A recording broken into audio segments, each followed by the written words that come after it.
Na waseletali parti Lumumbuiste unifié par le Muguse Boye Bakoe kuma makabongo pa secrétaire général Godefroid Mayobo Bango Baronda qui hommage na Patrice Emery Lumumba samedi 17 janvier na échangeur na limité na occasion à 65e anniversaire ya liwa na ye héritier mapine migor ntingi bazaki na compte info lingala.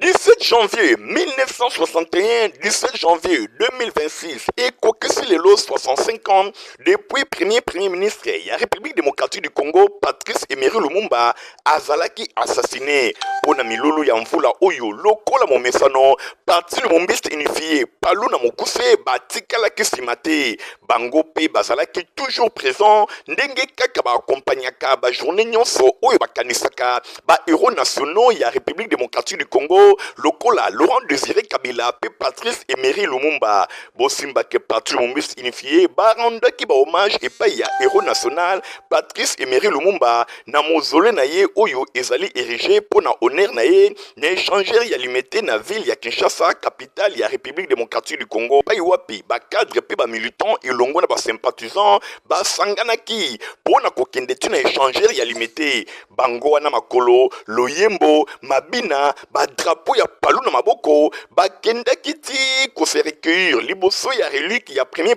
ministre ya République démocratique du Congo pe bazali koyemba banzembo pona gloire ya Patrice Emery Lumumba elongo na compagnon de lutte na ye Antoine Gizenga Fundu le patriarche.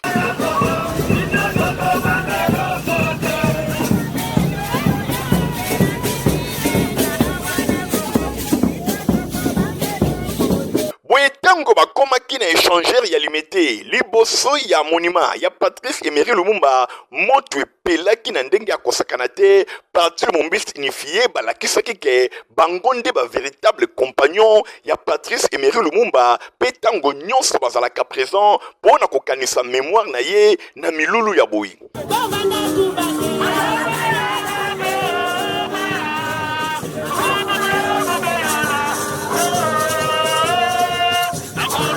Bongo na sima ba dirigeant ya parti Lumumbiste unifié palu na mokuse oyo ikambamaka epai ya secrétaire général Godefroid Mayobo azalaki représenté epai ya secrétaire permanent adjoint Anissé Mifa ba déposaki ba gerbe de fleurs na bango pe milulu ezalaki agrémenté na groupe ya animation ya palu ndenge kaka bino moko bozali komona batalisaki ke bango nde bazali vraiment ba compagnon ya Patrice Emery Lumumba pambate bazali tango nyonso kosaliwe komba oyo mwana ya province ya Sankuru amenaki pona indépendance ya République démocratique du Congo liboso ya bapanze sango na sima ya kodepose gerbe de fleurs Anissé Mifa secrétaire permanent adjoint alobaki boyi. Ce message tolobi que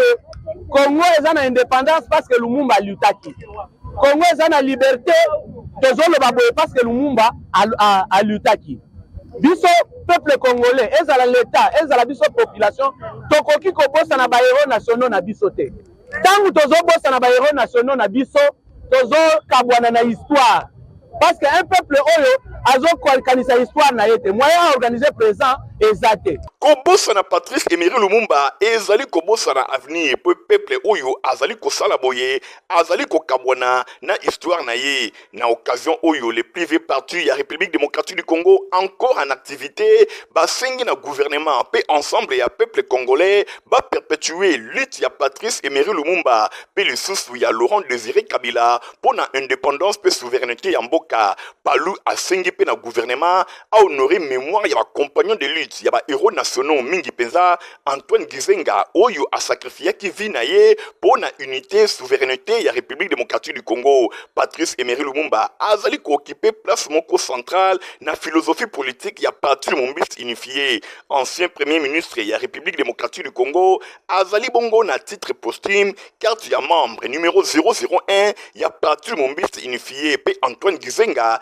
azali détenteur ya carte numéro 00D Palu Mwinda Congo.